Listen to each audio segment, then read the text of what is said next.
चेतन जगत जीव जग सकल राम में जान।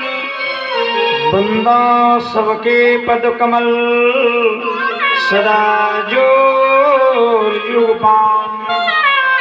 बंदा सबके पद कमल सदा जो युगपान।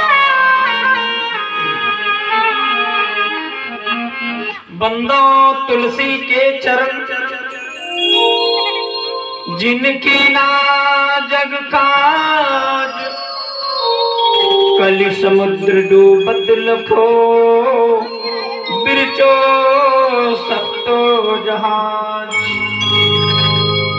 कलि समुद्र डूबत लखो बिरचो सप्तो जहाज।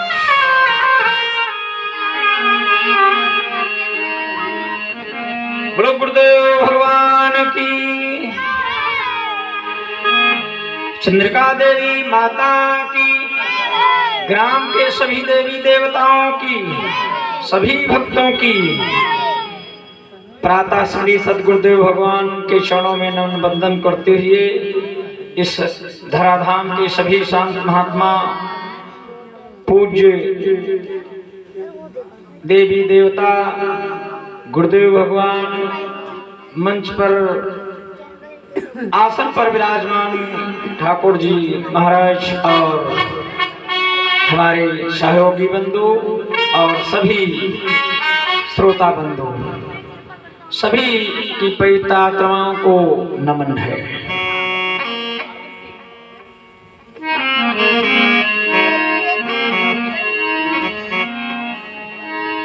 बहुत ही शुभ अवसर है, हम लोगों को ये मिल रहा है।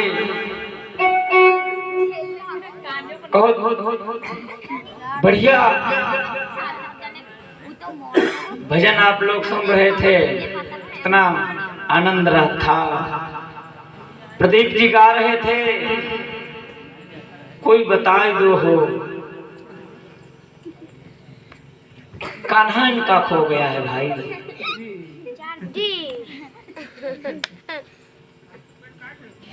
जिसके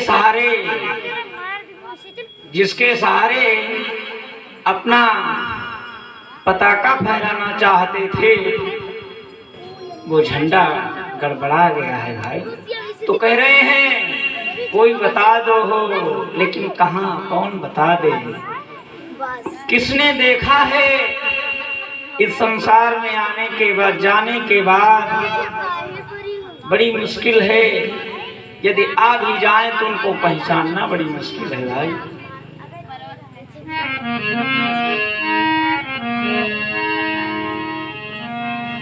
बोलो गुरुदेव भगवान की।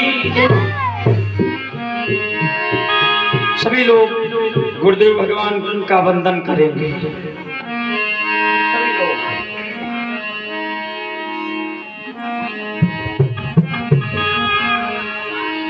हे गुरुदेव भगवान, मेरी जिंदगी में क्या था, तेरी बंदगी से पहले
गुरुदेव भगवान की जय हो। मेरी जिंदगी में क्या था तेरी बंदगी से पहले, मैं बुझा हुआ दिया था तेरी बंदगी से पहले। गुरुदेव भगवान के लिए, हे गुरुदेव भगवान, आपने तो मुझे सर्वज्ञ बना दिया। उस परमात्मा को पहचान करने वाला आपने बनाया है, सब आपकी देन है। इसलिए गुरुदेव भगवान का नमन करना चाहिए। सबसे पहले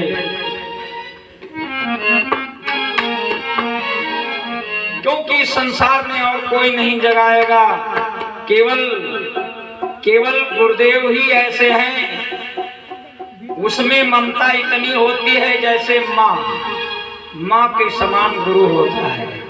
जैसे माँ अपने बेटे को भूखा नहीं सोने देती है, रात में बार बार खुच्चा मारी, उठ रोटी खा तब सोए, उठ जल्दी। वैसे ही गुरु के शरण में यदि आप निर्मल मन होकर के पहुंच गए हैं और अपनी चाह लेकर के गए हैं तो आप जरूर जाग जाएंगे।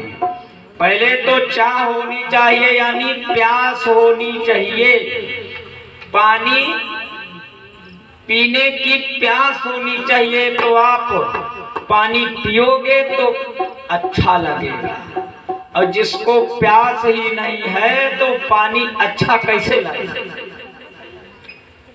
जिसको यहाँ जैसे कथा सुनने की बात है, सत्संग सुनने की बात है, तो जिसके प्यास ही नहीं है, जिसको सुनने की चाह ही नहीं है कुछ गुणानुवाद, तो कैसे सुनेगा। आएगा तो यहाँ उलझन पैदा हो जाएगी। बाजा कहूँ कहे बहुत तेज हमारा जो धक-धका, बहुत तेज बाजा हुआ बाजत है, कोई बात नहीं है। केवल उसके अंदर की जो वो उलझन है कि हमका जरूरत नहीं सब सुनेगा, वो बैठने नहीं देती है, और कोई बात नहीं है। कहते हैं चाह लेकर के जाओ। जो व्यक्ति जाता है, अधिकतर गुरु के पास हम पहुंचते हैं तो अपने मन के जो व्याकुल मन होता है वो घर में ही छूट जाता है। कब याद आती है, जब घर में खूब परेशान है तब कहते हैं सबसे अच्छा है घर में लड़ाई हुई तब वैराग उत्पन्न हो गई। घर में कहते हैं राम जी ज्ञान, राम जी जिसको मिल जाए तो ज्ञान है, ज्ञान। राम जी की माता कौन है? कौशल्या। हाँ बहुत बढ़िया बात। कौशल्या, कौशल्या भक्ति का अवतार है। भक्ति करोगे तो आपके यानी जो माताएं भक्ति करेंगी तो उनसे जो बच्चा होगा वो ज्ञान का अवतार होगा, राम जी का। राम जी और कुछ नहीं, मानव शरीर तो छोड़ो अलग, वो राम की बात कह रहे हैं, वो राम राजा की बात अलग है। इससे जुड़िए, यही वही कौशल्या भक्ति माता हैं। जब भक्ति करती थी उनके घर में पूजा होती थी, भक्ति होती थी, राम का अवतार हुआ यानी ज्ञान। और जब ज्ञान आ जाएगा तो ज्ञान का विवाह शक्ति के साथ होगा। शक्ति है सीता। ज्ञान, जब ज्ञान हो जाएगा तो एक पैसा कमा के तरीका तुमका मालूम हो जाए। शक्ति आ जाएगी, शक्ति आ जाएगी तुम्हारे पास, खूब पैसा कमाओ। पहले होना ज्ञान जरूरी है, ज्ञान होना जरूरी है ना। और भक्त वो बैराग कहाँ से स्टार्ट होता है? घर में लड़ाई हुई तो बैराग, कुमति हो गई तो बैराग पैदा हो जाएगा। और वो कैकेयी कुमति का अवतार है। कुमति, कुमति से कैकेयी, कुमति से क्या पैदा होगा? बैराग। घर में जब पति पत्नी पुत्र से ऐसे भी जब लड़ाई हुई, खूब लड़ाई, महीनन नहीं बोली चाला है तो क्या हुई? कहीं नहीं इतने अच्छा घर छोड़ो वैसे। तब मंदिर जा लगे, ज्यादा मंदिर गुरुद्वारे जाने लगे आपके पति, तो समझ लो माताएं बहनों, हमार तुम्हारे बढ़िया बन नहीं रही तब यही भाग रहे हैं, है ना। कोई कमी है, जब अनबन बनती है तो बैराग दिखाई देता है ना, तब बैराग स्वाहत है। और जब तक घर में लड़ाई नहीं हुई तब तक कोई बैराग नहीं, कोई जरूरत नहीं। कहा तुम्हारे घर सब बढ़िया चल रहा, कहा जरूरत कहूँ जाया हुआ, है ना। ऐसे ये सब कृपा होती है, परमात्मा की कृपा, तभी कहीं गुरु मिल पाता है। गुरु भी तो भगवान का ही, भगवान ही है। वही यदि चाहें तो आपको गुरु से मिला सकते हैं भाई।